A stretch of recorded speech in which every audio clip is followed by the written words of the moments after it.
Hello and welcome to my thoughts on Micro-series 7, 8, 9, and 10. I didn't plan on making this video. I didn't do my thoughts on for the first 6, but I kind of just wanted to, you know. Maybe I'll cover those one day, but that day is not today. Anyway, issue 7, the Cutie Crusaders. The girls are at their clubhouse and they're bored. They'd already tried everything they can think of to get their cutie marks. So what do? They put on their capes and they go explore the woods to try to find something.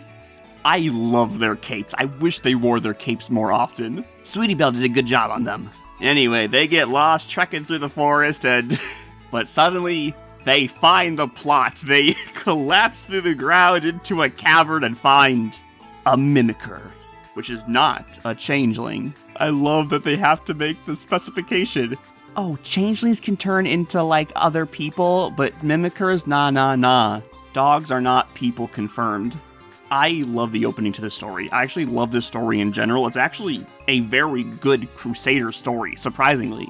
It somehow follows the plot structure of Appaloos's Most Wanted and Crusaders of the Lost Mark, despite coming out years earlier. The Crusaders are doing their thing, driven by their cutie marks, and then suddenly, bam! Their cutie mark quest gets interrupted by some random side quest. When the girls meet Imp and they realize that it's just like them trying to find its way in the world, or whatever Twilight reason this book, they literally just kidnapped this child from its home. But anyway, the Crusaders are like, let's help Imp find out what she's meant to be. And they do try, they just, get a little distracted with her magic. And then they, fight over custody like it's a pet. And then they start abusing Imp for their own agendas.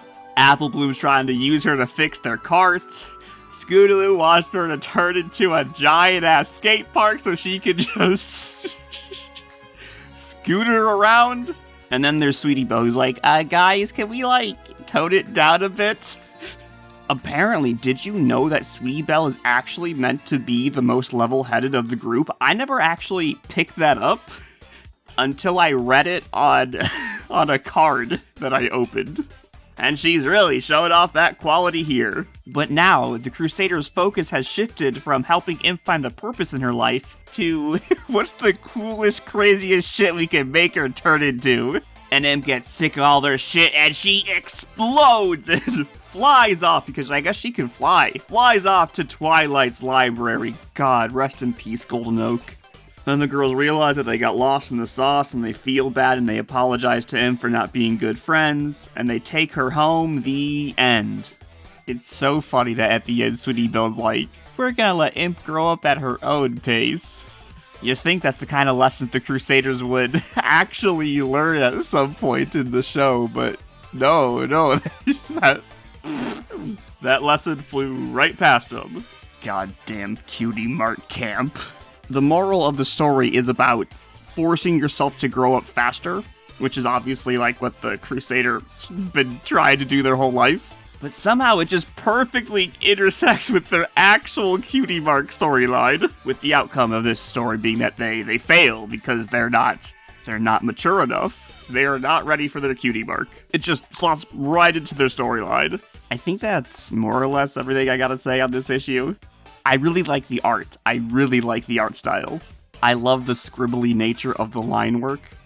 Art changes. There is one art change. On this page, Applebloom's just looking pretty pale. I think she's supposed to be, getting illuminated and drowned out by Imp's magic, but that doesn't account for her saturation levels on the entire page, so I just, made her yellower. I think that's the only art change. Honestly, I didn't really do a good job at, making a record of them, because I didn't plan on making this video, so I didn't think I needed to. Anyway, let's hop on over to issue 9, Spike. I didn't like that Spike got sandwiched in between the Celestia and Luna issues. That's why I swapped 8 and 9 around. I don't know how to feel about this issue. It's, fine and all, but it's basically just the episode Just for Sidekicks, again. The episode opens up with the little montage of all the pictures of Spike and Pee-wee hanging out, leading up to Pee-wee's release back into the wild. Sets him up as a competent caregiver. And then he's left alone to take care of some pets, and he messes everything up. That's more or less what happens here. And Angel is also here, antagonizing him. Just like in the episode, wow. But the key difference is the episode is about greed and selfishness, which parallels his birthday episode where he turns into the giant greedy dragon and foils Rarity's generosity. And then this comic is about Spike being impatient, which, I mean, sure, it's fine and all, but that's the Crusaders thing, and they just did it in Micro-series 7, and they did it way better. Sorry, Spike, the Crusaders simply mogged you. And it is affecting my judgment. Not I don't think it's bad, I think the concept is simply uninspired. The war between the table people and the vase people, though, that's pretty funny, though. I love that after obtaining all the knowledge from the Golden Oak Library, the sea people put on clothes. Just like in the Bible, whoa! They're munching on that fruit from the Tree of Knowledge. I really don't have a lot to say about this comic. No art changes. Let us move on to Celestia. So, our story starts off at the School for Gifted Unicorns annual high tea. Celestia doesn't really say what the whole thing's for, but I guess it's to help introduce new upcoming students to the teachers and each other, I guess? I don't know. It's not important. What is important is that the students started a food fight. Literally, the food is trying to kill them. And then Professor Equal is like, okay, bitch, fight fire with fire. It just animates a giant, golden rabbit sculpture or something. It just eats all the food, easy. So Celestia says a spell can be easily undone, but she's killing the animated food. She's not undoing the animation. Look at it, it's dead. But anyway, some of the parents and alumni and stuff didn't really approve of the method Inkwell used, and is threatening to pull her donation to the school. Because, I mean, honestly, how else is Honey Sweet getting into the magic school without a lot of money? Then, TLDR, Celestia calls a hearing and manipulates Floribunda into changing her mind to making her think it's her idea. And then Inkwell can stay on as a teacher, the end. I know I skipped a section right there in the middle, but not that relevant to the plot at hand. But then again, honestly, Celestia starts spouting off about confidence at the end. I don't even know when confidence got introduced into the story. I swear it's not until the frog gets pulled out, or the toad. The toad gets pulled out that confidence is even brought up as a subject, but that's already 80% into the story at that point. Man, we really do just spend the literal first half of the comic chilling at the high tea before the whole Inkwell situation gets brought up. This story is not structured very well. I definitely feel like establishing the theme of confidence much sooner in the story would have done a lot to help it. But that's fine, I'd rather it not be structured well than not be fun. And this story was very enjoyable. I love Ginger Snap, just the perfect level of bitchiness. Awesome. Philomena's here. This is the second most screen time she ever gets in the comics. Whoa! And the flashback is really cool. We don't get a lot of opportunities to actually see Celestia use her power. But I guess, her barrier magic is much worse than Shining Armor's. Which, I mean, I guess makes sense. His Cutie mark is literally in defensive magic. But I would just think that Celestia has 100 times the raw magical power as him or something. When Celestia first meets Shining Armor, she had to have thought that he was the wielder of the elements, right? His Cutie mark is literally the element of magic. No shot she wasn't is this the guy? I thought Sunset was the guy, but is this the guy? But it turns out, he wasn't the guy either. Oh, but Inkwell's goddamn Discord slander. Really a friend? Fuck you, Inkwell. Wait, actually, no, you are absolutely correct, Inkwell. We are currently pre-Tyrek at this point in time, so no, never mind. Discord, total douchebag, no allegiance to Equestria. But anyway, this was a fun story. I like the way Celestia was written, I like the way most of the characters were written. The only, like, kind of weirdness is the first 15 pages are about how Inkwell's out of touch, and then the last 5 pages are about confidence. It's like, maybe could have weaved those parts together a little better, I don't know. Ultimately, though, I don't really care. We don't have enough Celestia stories, and this was a good Celestia story. So yay, art changes. I believe there is only one art change, besides recoloring some text boxes, but who cares about that? In this panel right here, Celestia's speech bubble doesn't have a little tail coming out of her, so I threw it on. Alright, and with that, let's move on to Luna. I like Katie Cook as an author, but boy, does she know how to yap.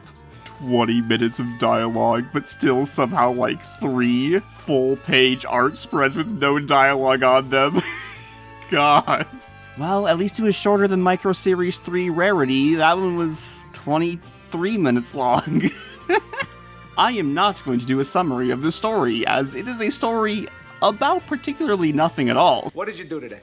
I got up and came to work. There's a show, that's a show. So, there's nothing to summarize, really. Kibit's, like, gaslighting Luna this whole time, though. Jesus. Is this a normal schedule? Oh, yes, Princess Celestia does this all day, every day. Like, your literal first words are, Celestia, you have a full day planned, implying this is, in fact, not a normal day. Oh, what's wrong with you? Celestia loves signing documents. No, that's you, dude. You love signing documents. Not my favorite rendition of Luna. A little too, she's much too expressive. She is typically a lot calmer, you know, but this comic came out in what? Season 3, so what? There's basically no Luna episodes at this point, so what are you gonna do? The story is extremely silly. Maybe a little too silly, going back to my previous comment. That's the power of the Cook-Price fusion. Cook is quite silly, and Price is very silly, and they're together, it's overwhelmingly silly. Luna's lunch break, a very welcome reprieve from all the chaos of the day.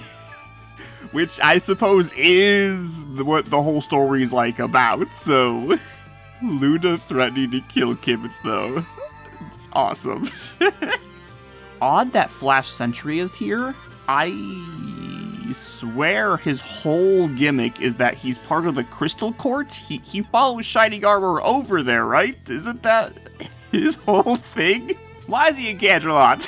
I love that Celestia has an entire secret condemned building that just acts as her own private spa. What? If that's what you're paying them for. Actually a sick transition, though. We're going through a peaceful spell. Nothing for the Royal Guard to do. Cut to mysterious hooded figure skulking through the streets. Kibitz was right that she was skulking in the shadow. It's just not in the castle. Oh, of course, you can't forget the world first Tibbles reveal. God, what a guy. I love Tibbles. I'm so happy that there is one comic where Tibbles is prominently focused in Friends Forever 36. Him and Philomena, yes! The chess is very funny. Honestly, like, basically everything's pretty funny. That's, like, the main thing the comic has going for it, honestly, because there isn't, like, you know, a structured plot line. It's just a good time. Really just a lot of gags being thrown at the wall. Some of them stick, some of them don't. Art changes. First, minor text change. I put an S at the end of Owlbear because I don't think the plural of Owlbear is Owlbear, but I don't know. On these 2 panels, I modify Celestia's facial expressions. That's just like the emotional direction I wanted to go with Celestia, just, you know, more antagonizing and sarcastic.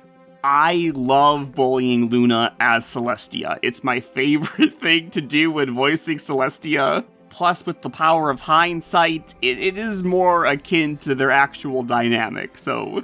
The coffee scene, just for clarity's sake, this is the original shot, right here, bam. I don't know why I pulled out all the stops for this particular scene, I just thought it was really funny. And lastly, in the scene where Luna gets pissed and yells at every pony to shut up, this is the original arrangement of these 2 panels, but I just personally thought it would make more sense if I flipped the 2 around so that Kibitz is like, look at all the time we're saving, and then Luna gets pissed off. It just made more sense in my head. Alright, I think that's basically everything. TLDR, the Crusaders was sick. Just an actually really good story.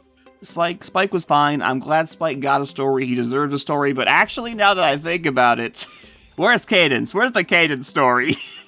Look at the covers of Celestia and Luna. Cadence right there, bowing to them both, literally getting cucked. Where's her story? Is that why Spike's issues between Celestia and Luna? Because it actually must be Cadence the entire time? And because they last minute changed it to a Spike story, that's why it's just a copy-paste of Just for Sidekicks. It all makes sense now. Celestia's issue was very nice. The story probably could have used a second pass through the filter, but conceptually, very enjoyable. I wish we had more Celestia comics. I know I have at least one more, a Pinkie Pie Celestia, coming up in Friends Forever soon. Oh, also, I know there's also in the manga, there's a Celestia Pinkie Pie. I was skimming through the manga the other day. The manga's awesome. I can't wait to actually start it. And Luna, what is there to say about Luna? It's a clown fiesta in every regard, at every moment. It's crazy. Overwhelmingly so, but maybe that's the point? Alright, those have been my thoughts. Let me know what you guys think in the comments, and until next time.